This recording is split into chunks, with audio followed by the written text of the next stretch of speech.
following is a production of DallasCowboys.com and the Dallas Cowboys Football Club. How about them Cowboys? Yeah! Go Cowboys! Let's go, baby! Are you ready for a break? Yes. Are you ready for a break? Absolutely. Ready for a break?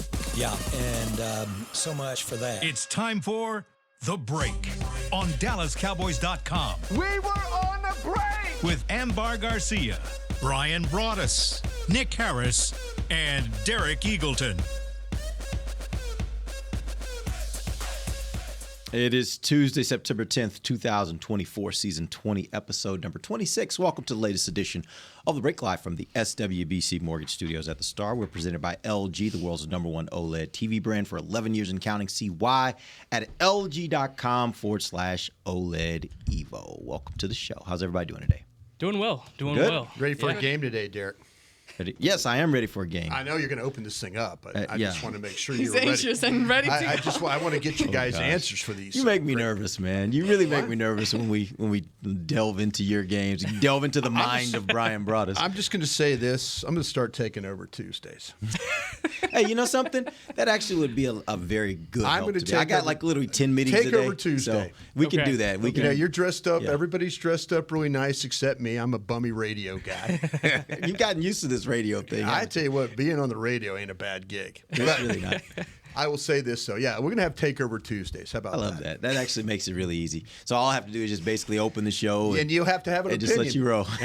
Let you Wind roll. me up and let me go. All right, real quick before we get to the bind of Bryan Broaddus, let's talk about one injury coming out of the game, Jake Ferguson. Yeah. Obviously when it happened during the game, I certainly was nervous for him because it didn't look great. Didn't look like he could put any pressure on his leg at all, and looked like he was in a lot of pain. What are we hearing at this point from the standpoint of his injury, and how long should we expect him to maybe be out? Yeah, I'll kind of walk it through with some context. Talking to some people as they were coming off the field, they were fearing the worst with that situation, with that injury. I mean, you look at it, it looked nasty on first watch, but whenever they got back to the locker room, they were able to communicate with Jake, and that initial testing showed that the ACL was intact, all the major ligaments were intact, and it was just an MCL sprain that they were going to have to work towards, and then further imaging and further testing on Monday confirmed that. So yeah, dodged a big bullet with this one, and Jake Ferguson is going to be with the rehab group starting tomorrow, and then throughout the week, and there's still an opportunity that he plays on Sunday against the Saints. So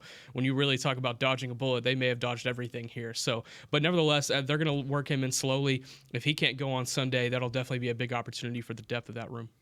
Yeah, I asked two questions after that game yesterday or the other day, and I said I asked about 87, I asked about 81, and the negativity was more about 81, that being Stevens, than actually with Ferguson. So that was encouraging.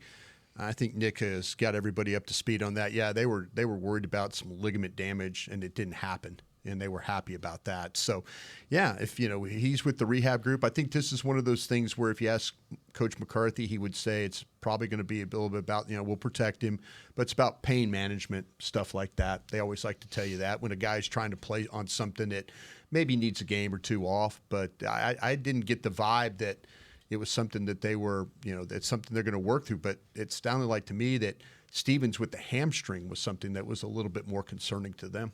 Yeah, question is if they're worried about Stevens, and let's assume for a second that it doesn't work out where Ferguson can play this weekend. You said it challenges that room.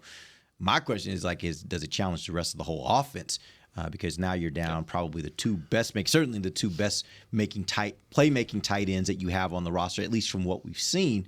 How do the Cowboys adjust to that? All right, Nick's going to love this answer. Oh yeah, wind me up. Go ahead. I mean, we already saw a preview I was of it. just going. I was going to ready. say they're going to. I'll let you team me up. I was going to say they were going to poach somebody off of somebody's practice squad. Is what I was going to. No, Jason Witten's available. They're going to get Witt for this one game. No, it is. It's Hunter Lipke. It's and you watch when they went to the 21 personnel, the 22 personnel. With the two backs, two tight ends, and that are multiple tight ends. Hunter Lipke was a factor in a good way, and I feel like though, as long as you don't have to make him the inline Y, and when I say inline, I mean next to the tackle, right on the line of scrimmage. If you can move him, put him as a wing, put him as a fullback, motion him out. There are things you can do with Hunter Lipke. Is it Ferguson? No. But the way that he catches the ball and the way he finds space, that's not a bad option to have if you're down a couple of players there with Ferguson and Stevens both being out. I mean, the good thing is that prior to this game and to Jake coming out of the field with the injury, they were already practicing him at the tight end position and getting a good look of him there. So at least they were prepared for something. Obviously, no one is expecting an injury like that to happen, but that's the good part, that he has started gaining the experience doing that, and he showed to do a very, very good job in that game. So that is exciting. And remembering that obviously not ideal to have Jake out, but whatever the time may be of him missing, you still have a lot of other offensive weapons that can be utilized and help alleviate the loss of Ferguson.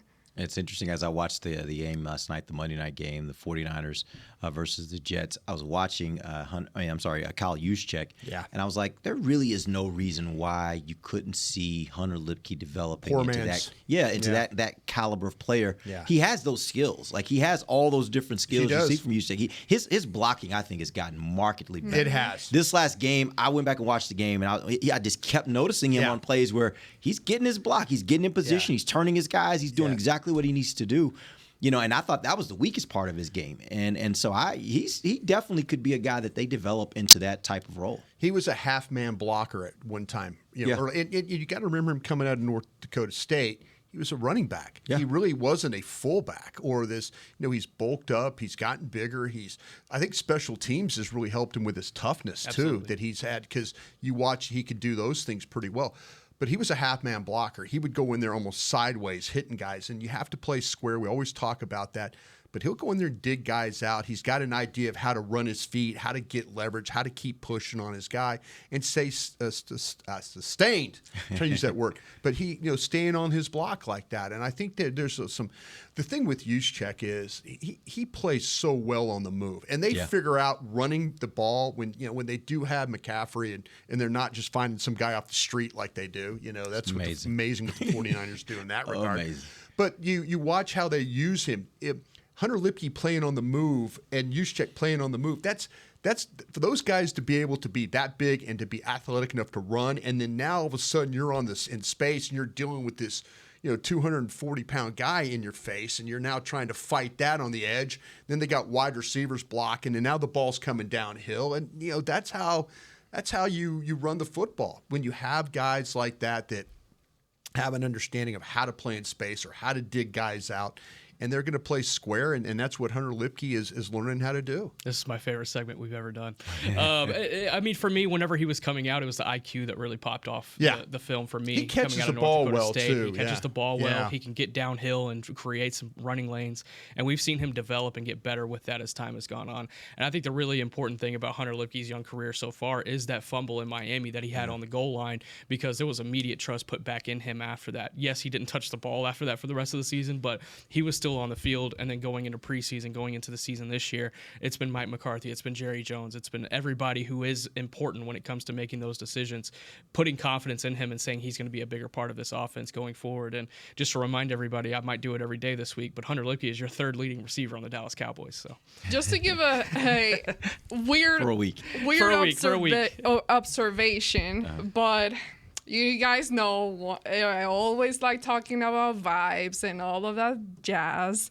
But when he's talking to the media and that I've seen him up close, he has this aura of like if Jason Witten and Sean Lee were to have a baby. Like, this is weird. It's a weird analysis, but it's something about the focus and like being just so in the job and what he does and having that talent and that maturity, because gotta remember, he's still a very, very young player. Yeah. So he just gives me that aura, which is a good thing. I mean, those are two great players. All business. Yes. Wow, that's a mental image.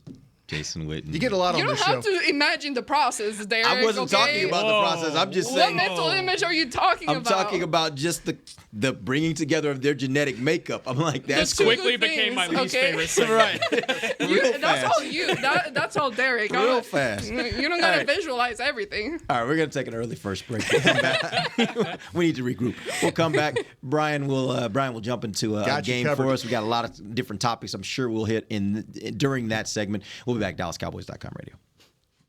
Todd thought it would be secure to jog in the cheetah savanna. Todd believed the big cat repellent he bought online was reliable. And now, Todd is trying to be faster than this cheetah that can run 80 miles per hour. But the good news is, Todd has AT&T 5G that is fast, reliable, and secure. And he learned the best thing to do is stop running and toss her the backpack with the beef stew. AT&T 5G. Fast, reliable, secure. 5G requires compatible plan and device. 5G may not be available in your area. See att.com/5G for you for details.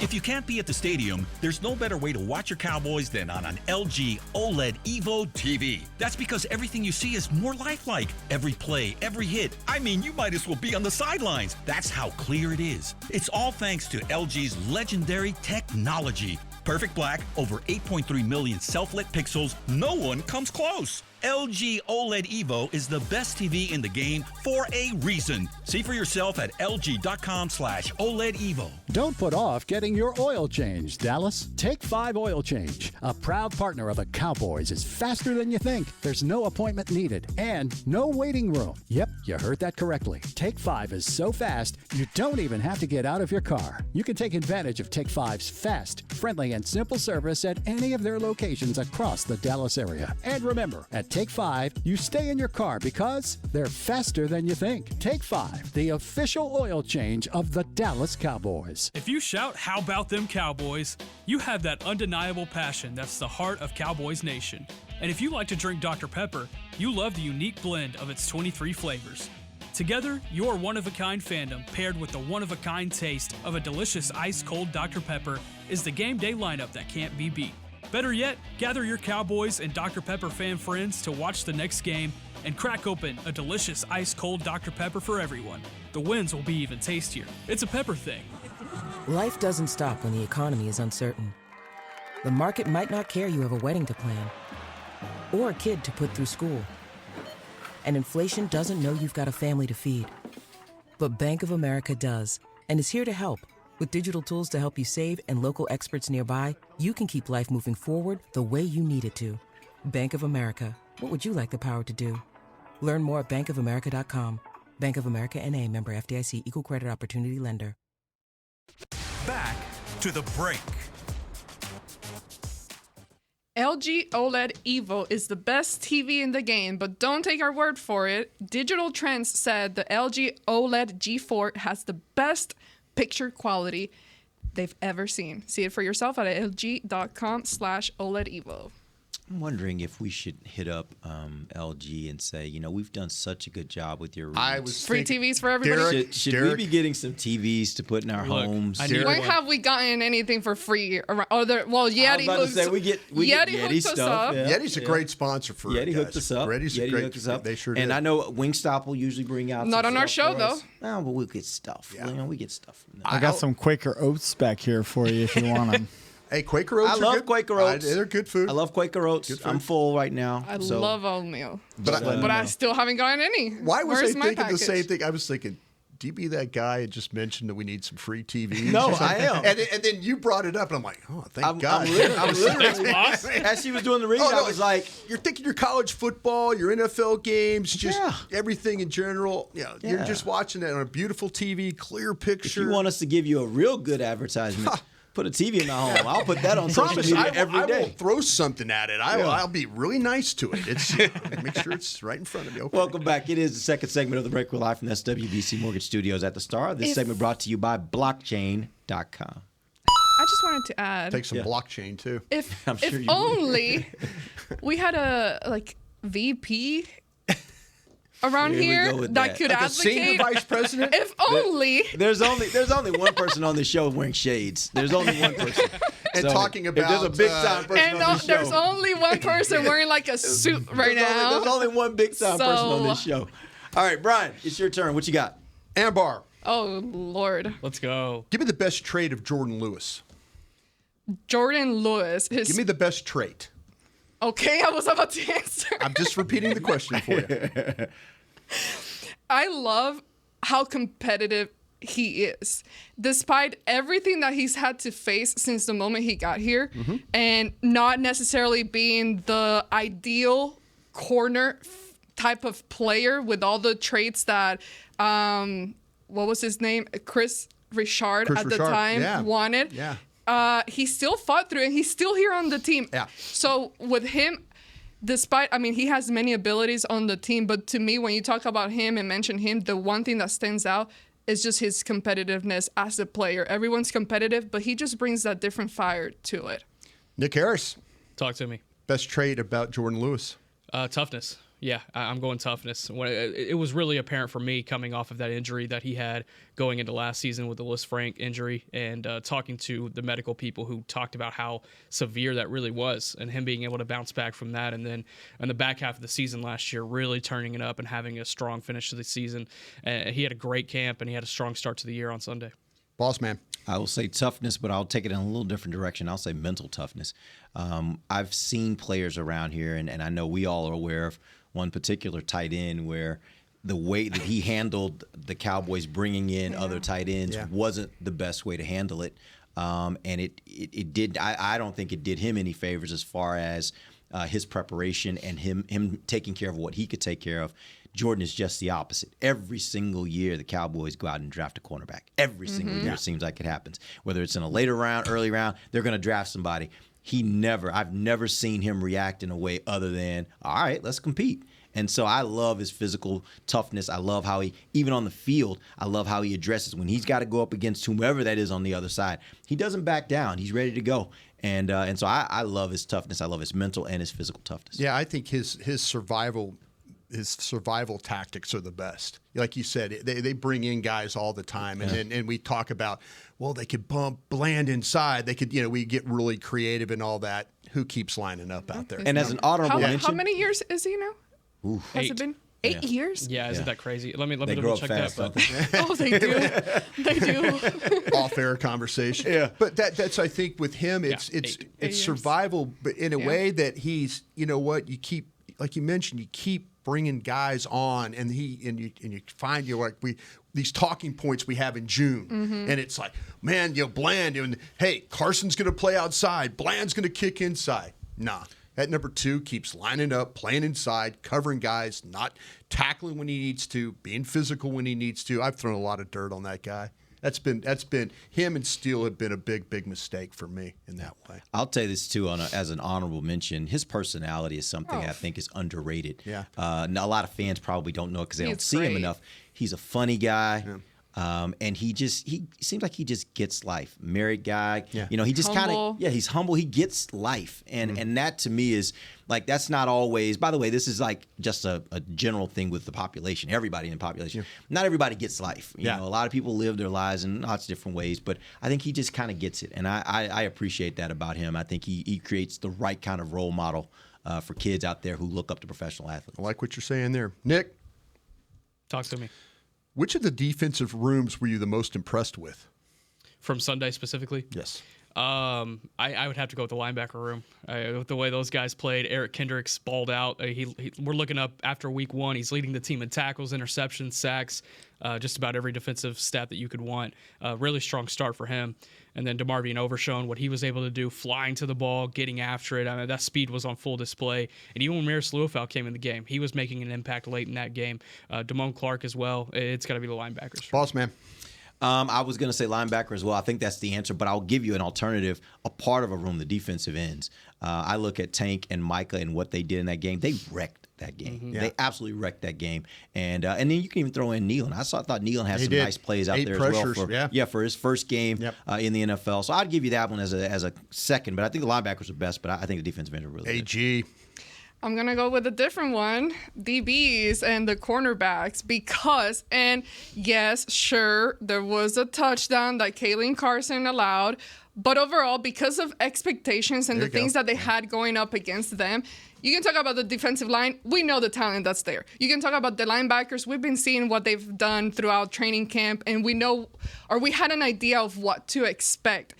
But with the cornerbacks, Deron Bland being out, then Trevon Diggs coming back from that injury, I think I would give that to them because they played well enough. They handled the job. And Kalen Carson, despite that touchdown, it was very impressive because he's a rookie, first game having to be thrown out there like that. I think he handled it pretty well.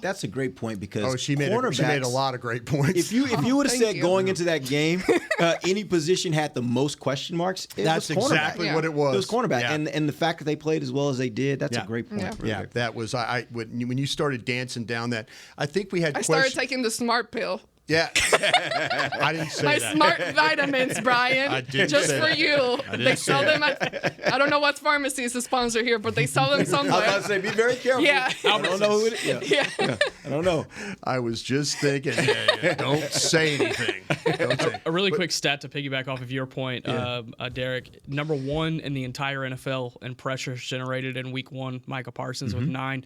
Number 2, DeMarcus Lawrence with 8. Yeah. Number 10, Marshawn Kneeland with 6. That's amazing. So, and the questions we had about Kneeland, I know I did, and when he was drafted, it was, can he be a pass rusher? Yeah. And there were a couple times there where he was able to win, get home. Maybe the sacks will come. We were thinking, hey, is this a 4 or 5 sack guy? Maybe he'll get on a little bit of a run. Playing. Can I derail you for just a second? You can always derail me. So if you guys had to handicap this and say how much of that was just they were just really clicking on all cylinders, or it was that they were playing against some tackles that are just not very good. They asked me the same question on the fan this morning. I think the answer is probably somewhere in the middle, just because the pass rush unit, I mean, they sunk their teeth in. Like they saw an opportunity ahead of them, but also having those 2 replacement tackles, you saw the struggles there. You definitely did. If you want to really dive in, thank you for the next gen opportunities here. Their 3 inside guys gave up more pressures than the tackles. So if you look at the numbers, those were 3 starters. Yeah. So you look at that's the strength of their offense. Yeah, that's a good point. Yeah. So if you want to say their offensive line, yes, was it handicapped a little bit? Sure. But those guys, we talked about it when we broke down the game, and these are the things that when things work out, you're kind of like, oh, thank God. That we talked about those inside guys. Hey, there might be some opportunities to attack because we didn't know what the tackle situation was really going to be. Yeah. But we knew what was going to happen inside there, and the fact that they gave up some pressures, I think that's well on the whole defensive line. All right, boss man. Something you didn't expect in the game, but you're now looking forward to in future games. Cooper Beebe. And I didn't expect him to not be as good in a certain area. And what I watched when I went back and watched the game, one of the things I noticed was he was having an issue getting the second level, which you mentioned. Yeah. But it didn't seem like he was having an issue from the standpoint of it was overpowering him. Right. It seemed like he was always a tick late. Exactly. Which for me says that's about the speed of the game. Right. He can figure that part out. So I actually feel very optimistic that will improve as time goes on. He'll know the timing of the game to know how quickly do I need to get out and into that second level in order to get to that spot before that guy can get there to actually make the block. And so I feel actually very optimistic, even though I don't think he played well when it comes to run blocking from the standpoint of getting that second level. Right. I think it's very fixable. How about you, AG? Something you didn't expect, but now are looking forward to in future games. Well, not to repeat something that I mentioned yesterday. You can go ahead and do that. But I would say the penalties on the offensive line. I mean, that's something that I didn't expect it to be as clean as it was, given what we've seen in years prior, given what they were facing up against, Tyler Guyton, what he had to deal with Myles Garrett. So, I would say just playing a cleaner game. Nick? I would say DeMarvion Overshone. And the reason I'm saying him specifically, we did not expect him to start on Sunday. Mm-hmm. Not only did he start, but he played the majority of that game. I only expected about 25 to 30 snaps from him, and right now my PFF is just like blowing up in my face. But I would anticipate that he had more than 25 to 30 snaps in that game. And not only just him being present, but him being active as well, getting after the quarterback, getting after it in the running lanes, accounting for the flats. He's going to be really important for this defense whenever they go up against mobile quarterbacks, and that was on display against Deshaun Watson. And he was the guy that was spying. He was the guy that was attacking Watson whenever he escaped the pocket. That's going to be really important when we're looking up here in 12 days and Lamar Jackson's in town. Such a great Longhorn weekend, wasn't it? It was phenomenal. Your buddy Brian's helping you here, 39. 39. Thank you so 39? much. Yep. So I was expecting 25 to 30, and he ended up with 39. 55.7 the play time on that. So big time. Big time. AG, how about this one? Because I'm looking around for. I want to make sure you get one. Player you were most happy for in this win and why? Player you were most happy for in this win and why? Player I was most happy for. I mean, there are many. That's why I asked you the question. Happy for, but I'll give you one. You're gonna steal mine. I already know. Hunter Lipke. No, it's not. No, I think every answer. Hunter Lipke. I think I would say Dak. Okay. All right. Because we know when the contract happened. Right. I think that the timing of it could have gone really badly. Yeah.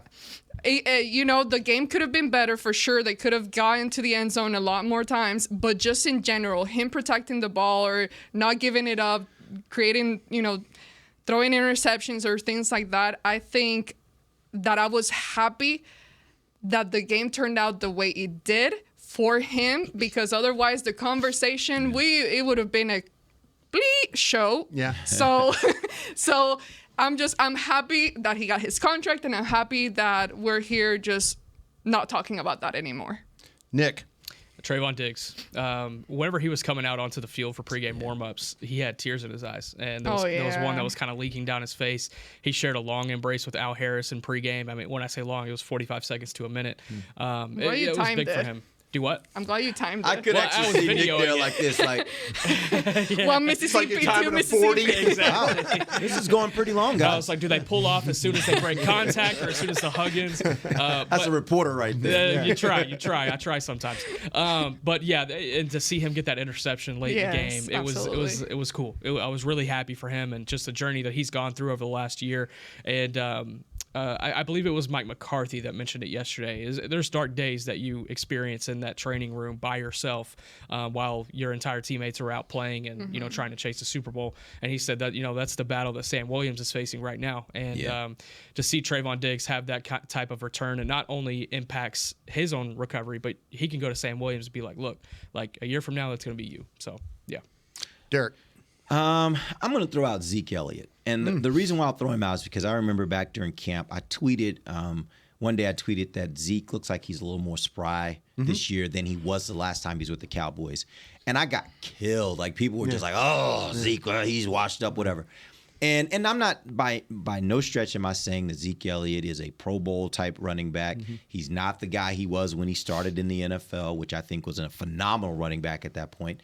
My point is, I think he's got some juice in his legs that I didn't necessarily see at the point when the Cowboys let him go. And we saw it on the first play when he just hurdled the guy and kept moving. There's one thing to hurdle a guy, but when you hurdle a guy and you can keep going, that's really where you see the athleticism, right? And I saw it right there. And average 4 yards a carry. I think I went back and watched all the runs from the game, and one of the things I noticed was there were several runs, and you mentioned yesterday with Rico Dowdle, didn't really get everything out of the play. There was even that play with Deuce Vaughn. I think Deuce could have taken a little different route, and there would have been more yards there. One thing I say about Zeke is, on the vast majority of the runs I saw where he had the ball, he got everything out of the run that was there. Now, you could say if he was faster, maybe he could have turned it into more. That's fair. The point is, he got everything that was there. So his vision. And a touchdown. Yeah, his vision, his ability to move the crowd, which is what they brought him here for. Like, they brought him here because they wanted him to be able to fall forward, get those extra 2 or 3 yards that happen once you get tackled, and get everything that's there. And so I think, all things considered, what the dirt that people threw on Zeke 2 years ago and were still throwing on him as of training camp. I think this game gave at least them room to pause to say maybe Zeke's a little better than he was at the last point we saw him here. How long was the hug, Zeke and Dak, after the touchdown? Oh, I didn't time that. Oh, one. come on. I can only win half of them. I got one more question. You want to go to break and come back with it, or do you want to? Let's go to break. We'll come back. I got one more. You know, actually, let's go ahead and do the question. Let's go we'll and do do the question. Right? Yeah. Go ahead. Okay. I know. Good for you for not dividing this thing up. Yeah. Nick, better debut, Mike Zimmer or Eric Kendricks? Oh man, that's a fun one. I would have to just go with Eric Kendricks. He was all over the place. When I identify who probably had the biggest impact defensively, I look at Micah Parsons because of the pressures that he generated 100%. But when I look at that second level, the Browns were not able to get their running game going. Mm-hmm. And if you do not have Eric Kendricks in that game, that might Jerome Ford probably ends up, instead of 44 yards, probably with about 70. Eric Kendricks was right there, filling running lanes, able to make an impact there. It just felt like he was always in the right place at the right time. Not to take anything away from Mike Zimmer, because I think he schemed this game up perfectly. Boss man. You said Zimmer or Kendricks? Zimmer or Kendricks? I would go with Zimmer, just because I think all the way around, Kendricks had a great game, but so did Overshown, so did Micah, so did Tank, so did Trayvon. You know, so you start looking at that, and when everybody's having a really good game, I think part of that has to be the what they're doing just as a unit. And I think a lot of the problems that they were having, that Cleveland was having offensively, came from the fact that, as we talked about, like, this defense is one you can't get a read on them. Like, they disguise things really well, and they make it really tough on quarterbacks. And I think especially in a first game of the season, where teams don't necessarily know how you're going to play them because they don't have the film. They can go back and look at other Mike Zimmer defenses, but they don't know exactly how he's going to use these players. And so you combine all those things. I think it was a masterfully called game, and I would give it to Mike Zimmer. AG? I don't think it's fair to compare the two, because very different jobs between the two, and I think they both excelled at what they had to do. But I will point out Mike Zimmer, when this was before the game, we got there, he starts walking out to the field, and he had this smile. And the smile wasn't like a cocky smile. It wasn't like a clueless la la la la la type of smile. It was just like, I'm here, let's do this. And it was very cute, and I can use that word, because you see this guy that's so tough and so rigid and so straight that you hear about. But he's over here just walking. So, like, it was just such a genuine, happy, like he's back on the smile. football field again. He's back in his element. Yeah. Yes. Yeah. So it just had that feel again of you just, and it translated with everything that happened the rest of the game from beginning to end. So I was very happy for him and the turnout, and I think he's doing an excellent job so far. You know, I love that for him, just because that's the thing. Brian, you're one of those guys. You're a lifer. You're a football lifer. You played college ball. You got into the NFL. You worked there for years. Now you're covering the NFL. Like, that's your life. Like, that's a part of your life. And it's like, when that's gone, it just feels, I would guess, it feels like there's a void there. It is. It is one of the great things is you get to come to work here. You know, you guys pick me up and stuff with .com and the radio side of it. So I've had 2 careers, but yeah, you do. And I appreciate Ambar mentioning, when you walk on that field, you sometimes you take for granted, you know, you're going to be out there again. And then when they take that away from you, then you're like, God, you miss it. You miss that competitive. I'll tell you what I miss about being with DallasCowboys.com is being on the field with you guys and yelling at Giants fans and yelling at the Eagles fans. We had some good moments. And we had, you know, that's what I'm saying. But that's that competitive side of you that's like the satisfaction of a job well done. Yeah. And Mike Zimmer walked off the field, and so did Kendricks. You know, walked off that field. Job well done by both those Absolutely. guys. I have a next-gen stat for you via the man Chris Beam in the back. 2.59 seconds was the length of the Zeke Dak hug after the touchdown. Thanks, I Beam. love that. I love that. We got the best producer in the game. One of the greatest. Thank you guys for playing the game today. I That's appreciate good questions. you, Good Ryan. questions. We're going to take our final break. We'll come back, and I'm going to actually talk about. I'm going to run through a list of guys who had their debuts or they were returning players, and have these guys give us their assessment of how those guys performed. We'll be back. DallasCowboys.com radio. It's the official men's skincare brand of the Dallas Cowboys, Jack Black. And right now, Cowboys fans can get 15% off their $75 order. Plus, because every deal needs a playmaker, your order will include a free 5-piece skincare set and free shipping. The Jack Black Playmaker is 4 of Jack's favorites and a full-sized intense therapy lip balm. Make a play for the Playmaker at getjackblack.com/Cowboys with the code CowboysVIP. That's getjackblack.com/Cowboys with the code CowboysVIP. They say champions are remembered, but legends are never forgotten. United Ag and Turf offers a winning lineup of John Deere equipment built to tackle any challenge on and off the field. Legendary John Deere tractors, combines, residential mowers, commercial mowers, compact construction equipment, Gator utility vehicles, and a full line of golf and sports turf equipment. United Ag and Turf, the official Ag and Turf equipment supplier of the Dallas Cowboys. Visit UnitedAgAndTurf.com to find a location near you. If you can't be at the stadium, there's no better way to watch your Cowboys than on an LG OLED Evo TV. That's because everything you see is more lifelike. Every play, every hit. I mean, you might as well be on the sidelines. That's how clear it is. It's all thanks to LG's legendary technology. Perfect black, over 8.3 million self-lit pixels. No one comes close. LG OLED Evo is the best TV in the game for a reason. See for yourself at lg.com/OLED Evo. From the field to the festivities, Lucchese embodies the essence of luxury and tradition. Handcrafted with meticulous precision, each pair offers unmatched comfort and style. Stand tall while you're tailgating or cheering in the stands with the Dallas Cowboys collection by Lucchese. Shop the collection today at the Lucchese store at the Star in Frisco or online at lucchese.com. Lucchese, the official boot of the Dallas Cowboys and Dallas Cowboys cheerleaders. Todd thought it would be secure to jog in the cheetah savanna. Todd believed the big cat repellent he bought online was reliable. And now, Todd is trying to be faster than this cheetah that can run 80 miles per hour.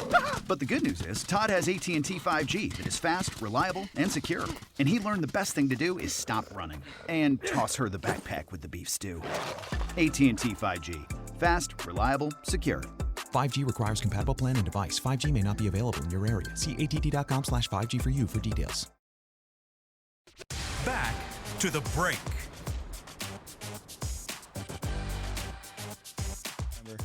AT&T, connecting changes everything.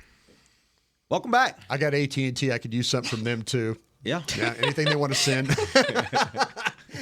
At this point, we're taking whatever. Yeah, whatever. You our give us show's whatever. we're for you. Yeah, we're for you here. All right, we're in the final segment of the break live from SWBC Mortgage Studios at the Star, presented by LG. Here's what I want to do. I'm going to run down a list of guys who, some of these guys we've talked about, but I really want you guys to focus in on. I'm going to give you a name, and I want you to tell me what was the best thing you liked about them in that game, and what thing you think maybe they need to improve upon in future weeks, if there is that thing. Some of them you may say, I don't really necessarily know what I got, but let's just see. All right, let's start off with Eric Kendricks. Eric Kendricks. So you're giving me one thing that I liked that he did. One and thing you loved, and one thing you think he could improve on going forward. Okay, one thing that I loved is his command of the defense for sure. I mean, just being able to be in communication with those guys at all times pre-snap. I challenge viewers to go and watch Eric Kendricks in this game against the Saints, just because I know that he's going to take the same approach. Look at how much he is communicating to guys pre-snap and trying to get guys in the right place, and he takes that upon himself. Obviously, as the on-field bridge between the Mike Zimmer system and the personnel that's in place, Eric Kendricks is assumed to be that, but he was doing that and then a little bit more. One thing, I guess hydration, right? He had to come out in the third quarter for a little bit, head back to the locker room and grab an IV. So maybe just be a little bit more hydrated going Sunday. I'm glad what you did there, because I was going to do the same thing. They had 66 defensive snaps. He played 47 of them. I'm like, I'd like for him to play all 66 snaps. Yeah, exactly. Yeah, going forward. The thing that you have to like about him, though, is, and Nick made a great point about the command of the defense, the ability to communicate. Just how about the ability to get to the ball and tackle and make plays? You know, he's blitzing on his interception. He's blitzing on the play. Parsons does a great job of blitzing and realize the ball's going to come out quick, and he'll go up. And now the ball's tipped. What does Kendricks do? He runs and then turns back around and then finds the ball and get, you're blitzing and now locate ball and then get the interception. It's just that instinct, the awareness, football intelligence. You saw that when everywhere he's been, when you're watching with the Chargers, the way he was playing downhill, getting there, making tackles, always seems to be in the right spot. You got to love that with your linebackers. But like I said, yeah, the hydration, play every snap, that seems like the one thing he'll have to work on going forward. Yeah. Well, aside from his hair, not that he needs to work on. I'm saying the good things. Him or Leofau, who has better hair? It's got to be Kendricks. Kendricks for sure. You think so?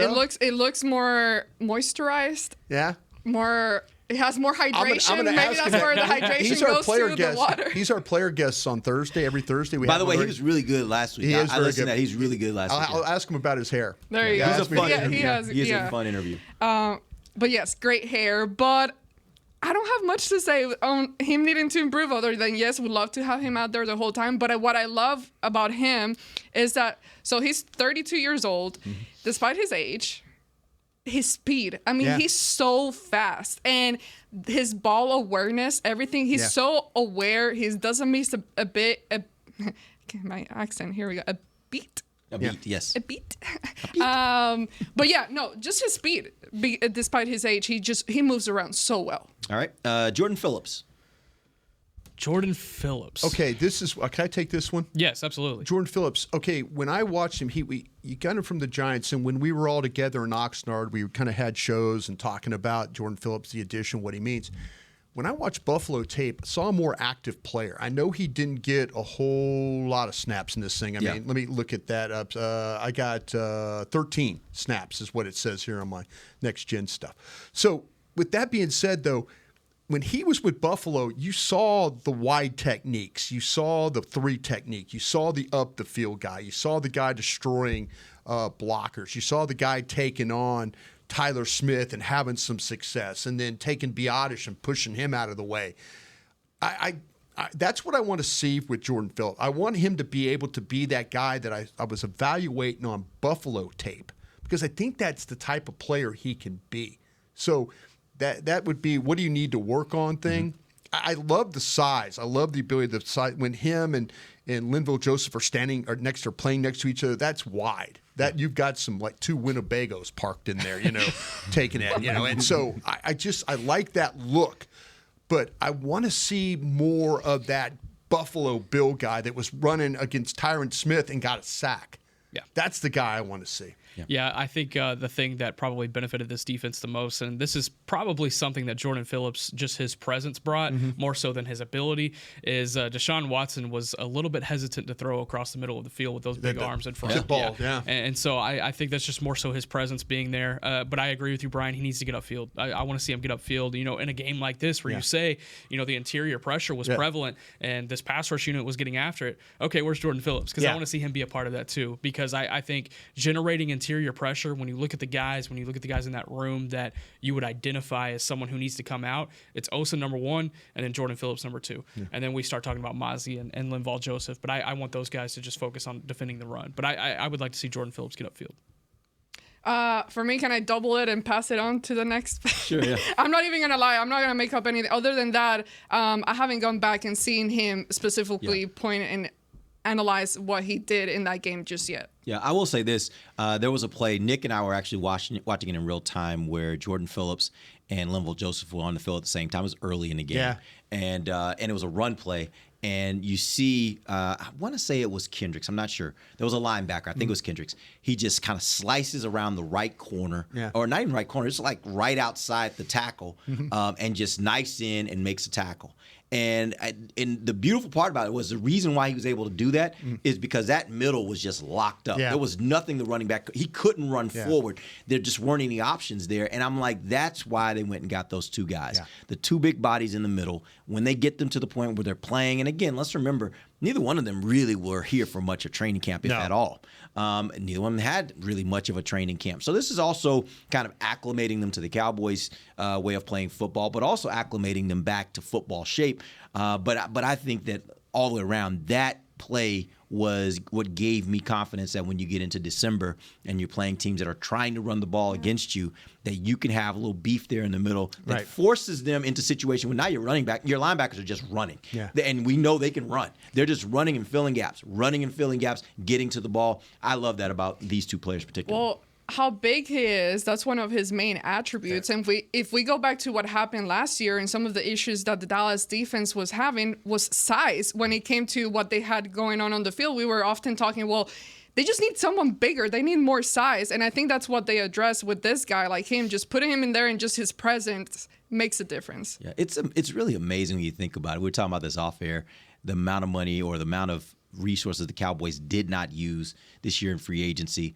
But for everything you talk about where you say, other than running back, arguably, every position where you're like, man, Cowboys got to get better here. Like run defense, beef in the middle, linebackers that can run and get to the ball. Like they addressed them with basically very little, if any, money. And just kind of filled it all in. It started at the draft when we were interviewing coaches and Will McClay, others that were, it started there. The linebacker room had to change, and then before our eyes, when we were in Oxnard, the defensive tackle room changed. It went from being, wow, okay, well, we're going to try and Mozzie and Rogers and that, here we go, and they're like, no, this ain't going to work. We need to. It would take opportunities to add, and they. Give them credit for this. A lot of times I feel like I don't give them enough credit, but their pro department this summer got after it. Yeah. They're like, Will and the coaches and maybe Mike Zimmer and others said, we've got to get better inside. We're not good enough to play this defense the way I want to play it inside. And Will and the pro guys went to work on that. And they in the last really 2 weeks of training camp, they took a 2-week evaluation, and then the last 2 weeks, like, no, we got to fix this thing. And they went out and at least for week one, it looked like very apparent that they did the right thing. Yeah, to that same point, when we were interviewing the scouts on the third day of the draft show, I can't remember which one said it, but somebody had identified the spine of the defense. Yeah. And when you look at that, you look at the middle, you look at the defensive tackle position. I believe, said that. Yeah, you look at the defensive tackles position, you look at linebackers, you look at the safeties. Granted, I think they felt comfortable about the safeties, but it was more so those first two levels and addressing those two things. We look up September 10th, I think they've addressed those two things. Yeah. No doubt. All right, we appreciate you guys joining us. We'll be back tomorrow. We'll start getting into our next matchup. Saints offense, which put up a ton of points this last weekend. Brian will tell us whether that was an aberration or not. Till then, for Nick Harris and Bryan Broaddus and Amber Garcia, I'm Derek Eagleton. This has been The Break, live on DallasCowboys.com radio. This has been a production of DallasCowboys.com and the Dallas Cowboys Football Club. How about this, Cowboys?